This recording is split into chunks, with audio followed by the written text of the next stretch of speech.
चकलांबा गावातील हिंदू तरुणांचा एक अनोखा उपक्रम। आठवड्याच्या प्रत्येक शनिवारी पठण केलं जात आहे हनुमान चालीसा व हनुमानाची आरती। गेवराई तालुक्यातील चकलांबा हे एक मोठे खेडेगाव असून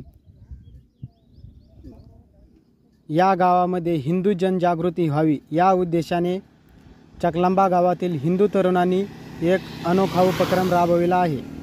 आठवड्याच्या प्रत्येक शनिवारी हनुमान चालीसा व हनुमानाच्या आरतीचे बस स्टँड मारुती मंदिर चकलांबा येथे पठण केले।